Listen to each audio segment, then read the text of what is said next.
देखिए, परावर्तन के प्रकार, टाइप्स ऑफ रिफ्लेक्शन, यानी कि ये दो प्रकार के होते हैं। ठीक, परावर्तन प्रकार दो प्रकार के होते हैं। पहला है नियमित परावर्तन। पढ़िए, देखिए, जब प्रकाश का परावर्तन किसी चिकने पृष्ठ से होता है, जब प्रकाश का परावर्तन किसी चिकने पृष्ठ से होता है तो प्रकाश किरणें परावर्तन के पश्चात एक दूसरे के समांतर होती हैं, उसे नियमित परावर्तन, रेगुलर रिफ्लेक्शन कहते हैं। ठीक है, देखिए यहाँ पर देख लीजिए एक बार।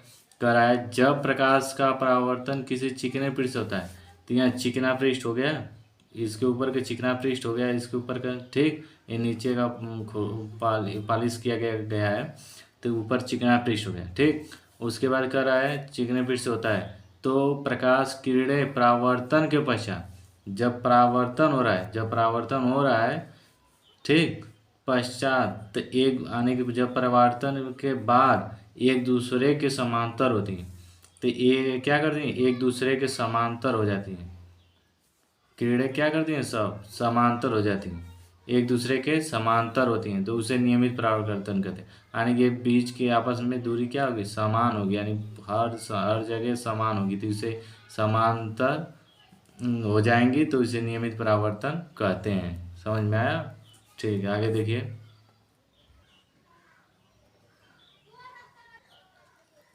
देखिए, दूसरा है अनियमित परावर्तन। दूसरा है अनियमित परावर्तन। जब प्रकाश का परावर्तन किसी खुरदरे पृष्ठ से होता है, खुरदरा मतलब कि खुरदरा पृष्ठ होगा, ठीक, देख लीजिए खुरदरा पृष्ठ है, इस तरह से रहेगा खुरदरा, टेढ़ वर्गाकार के ऐसे रहेगा, टेढ़, ठीक, सीधा नहीं रहेगा।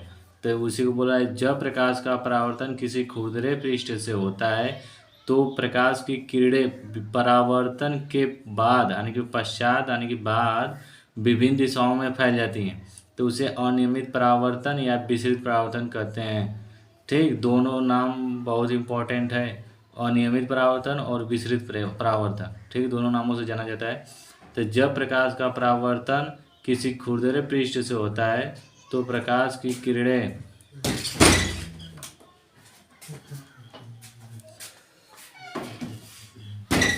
बंद कर, बस उतना, थोड़ा सा तू कर, बस बस बस बस।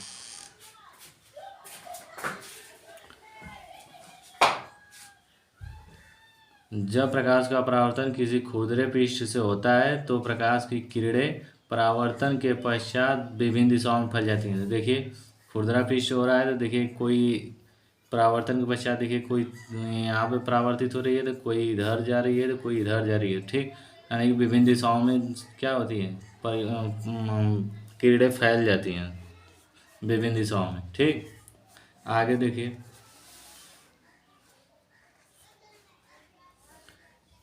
अगला है दैनिक जीवन में विसरित परावर्तन के निम्नलिखित उपयोग हैं।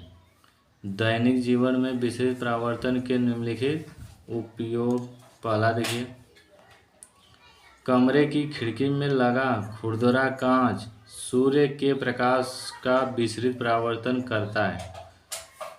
कमरे की खिड़की में लगा हुआ खुरदरा कांच सूर्य के प्रकाश का विसरित परावर्तन करता है, यानी कि विसरित में फैला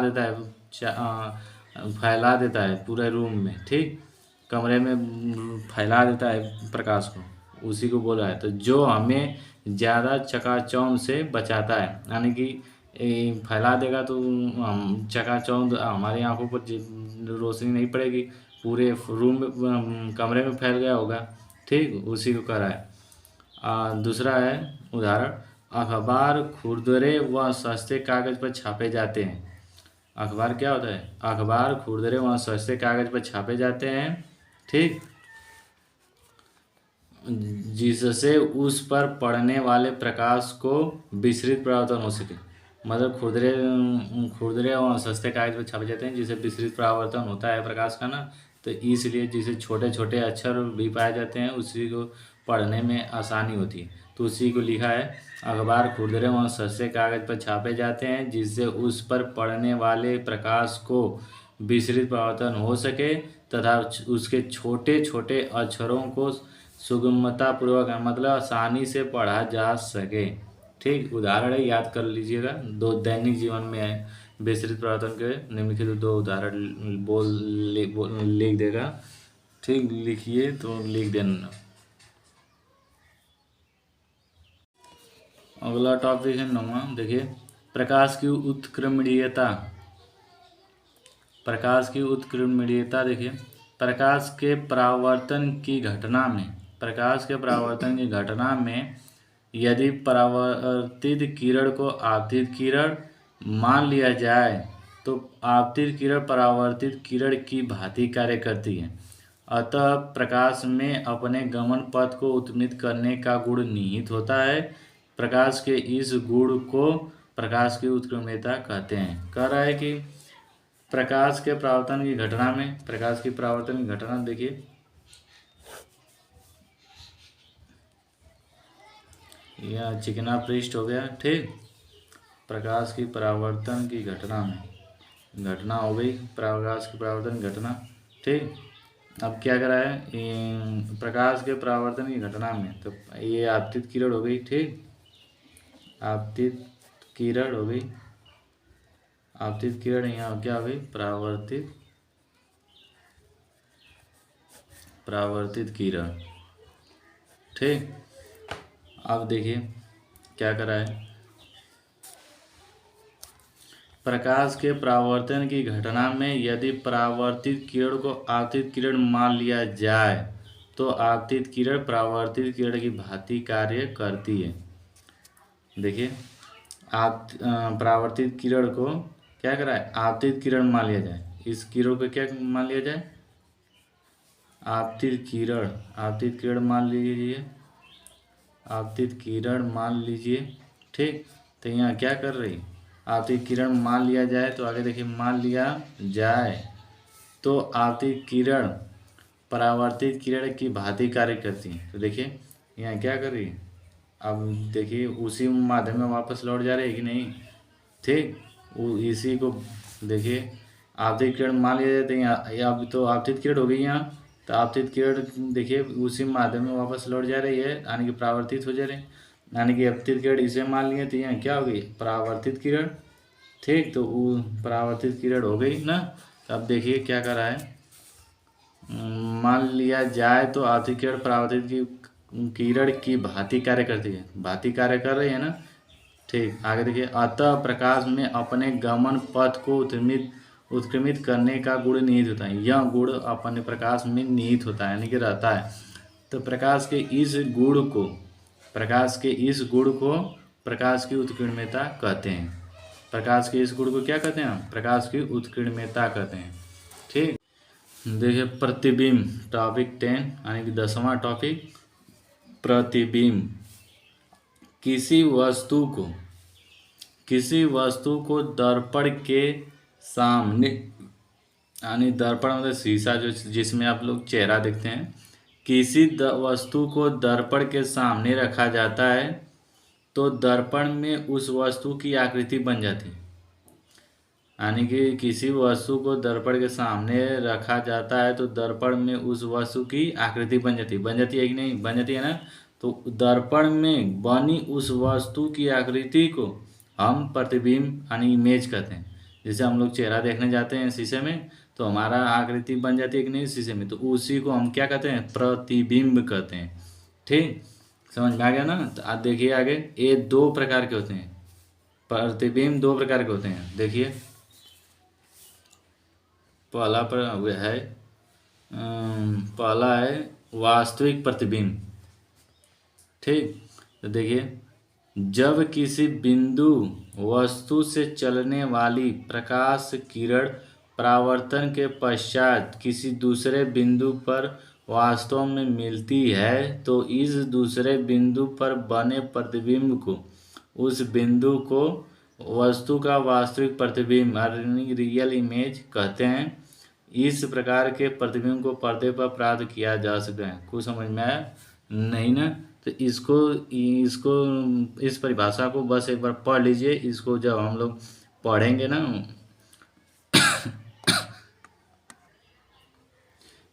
इसको हम लोग पढ़ेंगे गोली दर्पण में से प्रतिबिंब बनाना ना, तब इसको हम समझा देंगे। ठीक, बस एक बार पढ़ लीजिएगा वास्तविक प्रतिबिंब।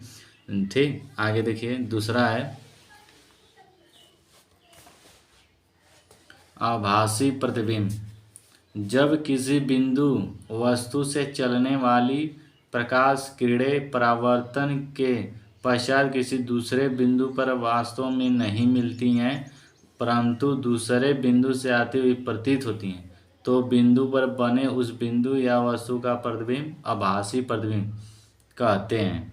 ठीक, इसे भी हम लोग गोली दर्पण में पढ़ेंगे तो वास्तविक प्रतिबिंब और आभासी प्रतिबिंब दोनों पढ़ लेंगे, अच्छी तरह से समझ में आ जाएगा। बस इसको परिभाषा एक बार पढ़ लीजिएगा, समझ लीजिए। समझ में तो नहीं आएगा लेकिन एक बार पढ़ लीजिएगा। ठीक, हम जो गोली दर्पण का दूसरा चैप्टर पढ़ेंगे तो उसमें गोली दर्पण से प्रतिबिंब बनाना सब सीख लेंगे, उसी में आ जाएगा। ठीक, आगे देखिए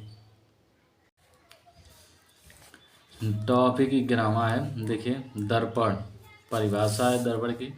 यदि किसी चिकने पारदर्शी माध्यम तल के एक पृष्ठ पर कलई यदि किसी चिकने पारदर्शी माध्यम तल के एक पृष्ठ पर कलई या लाल ऑक्साइड का लेप करके दूसरे पृष्ठ को परावर्तक पृष्ठ बना दिया जाए तो यह निकाय दर्पण कहलाता है। जैसे शीशा देखें ना, वो दर्पण उसी को बोलते हैं मिरर।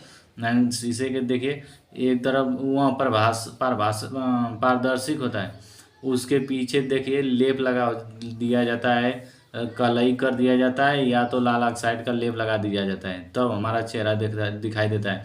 अगर उसको पीछे से हटा देंगे ना, कलई या लेप लगा लगा जो होता है उसे हटा देंगे तो वहाँ पारदर्शी कुछ दिखाई नहीं देगा, सीधे सीधे आर पार की वस्तुएं दिखाई देने लगती है। ठीक, उसी को कराएं कि यदि किसी चिकने पारदर्शी माध्यम तल के एक पृष्ठ पर कलई या लाल ऑक्साइड का लेप करके दूसरे पृष्ठ को परावर्तक पृष्ठ बना दिया जाए तो यह निकाय दर्पण कहलाता है। ये दो प्रकार के होते हैं।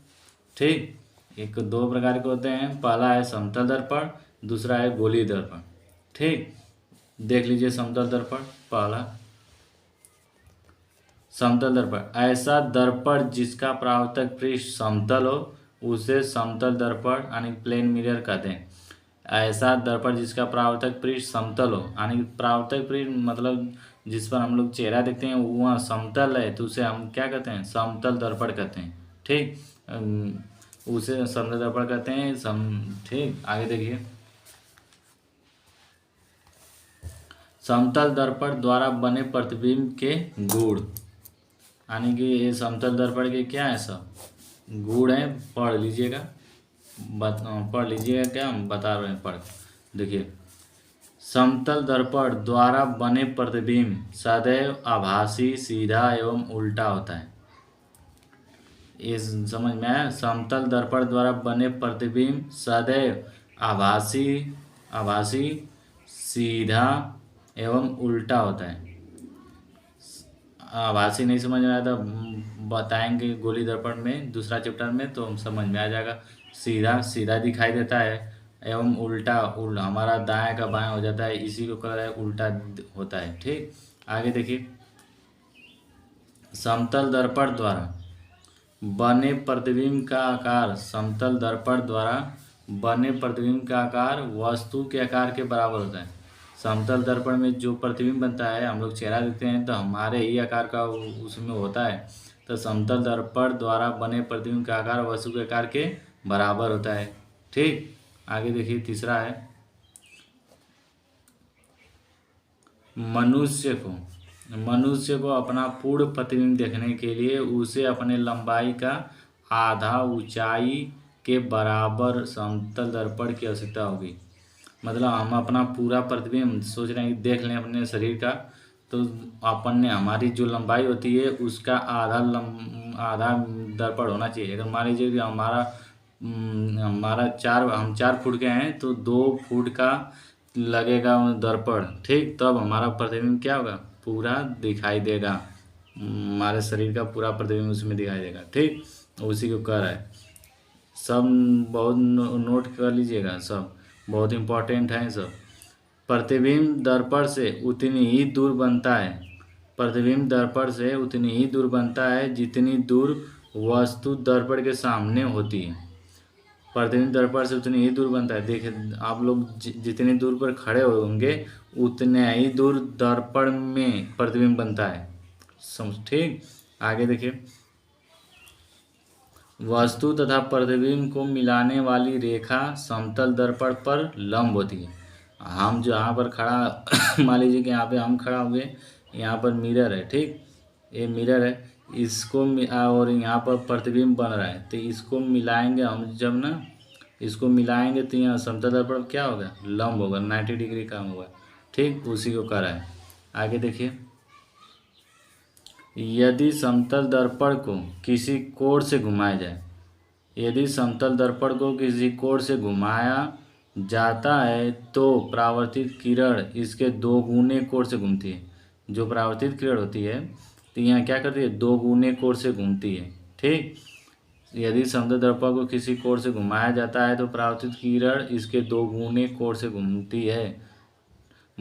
टार्च बार कर उस पर देख लीजिए शीशे पे और उसको घुमाइए, देखिए आप थोड़ा सा घुमाएंगे वो उसकी की जो परावर्तित किरण होती है वो उसके दो गुना कोण घूम जाती है, ठीक, उसी को कर रहा है। यदि दो समतल दर्पण एक दूसरे के थीटा कोण पर झुके हों तो उनके बीच स्थिति वस्तु के प्रतिबिंब की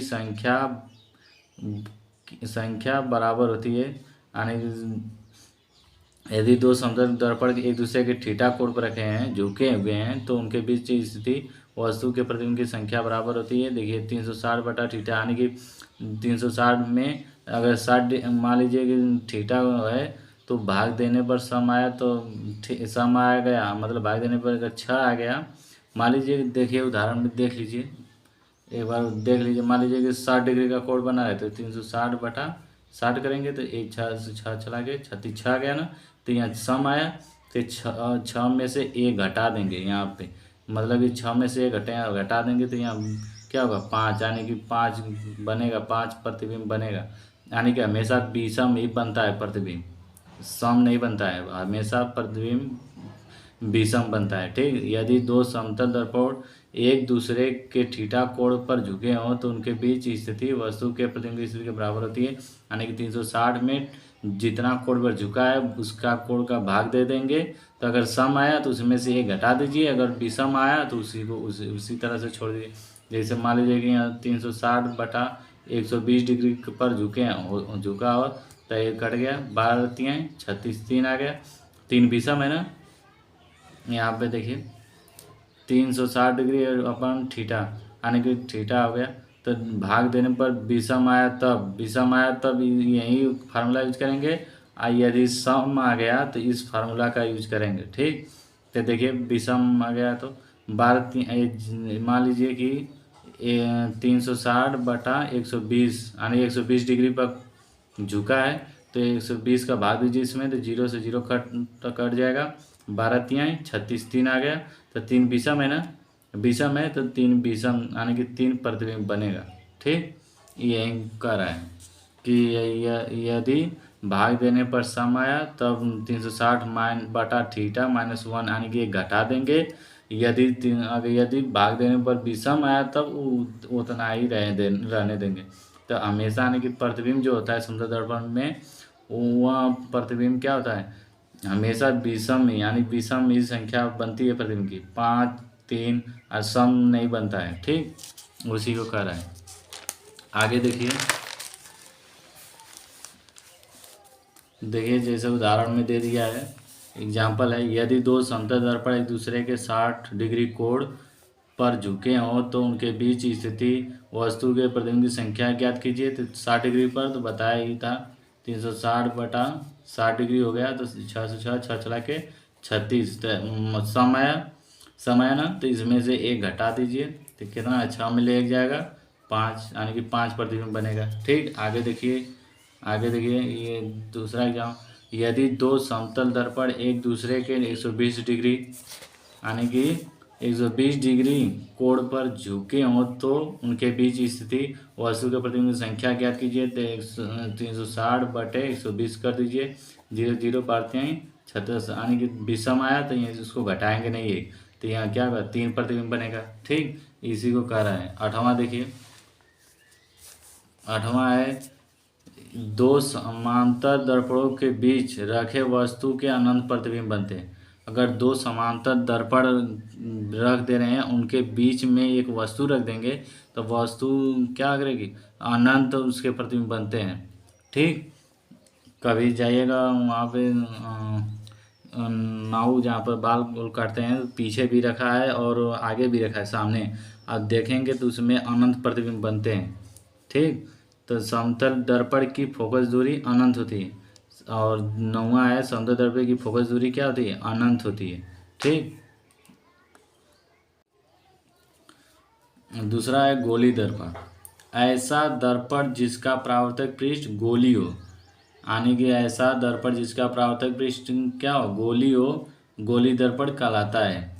ये 2 प्रकार के होते हैं, उत्तल दर्पण, अवतल दर्पण। ठीक, इसको हम लोग चैप्टर दूसरा में पढ़ेंगे, बस थोड़ा सा दिया है इसमें तो बता दे रहे हैं। ठीक, आगे देखिए।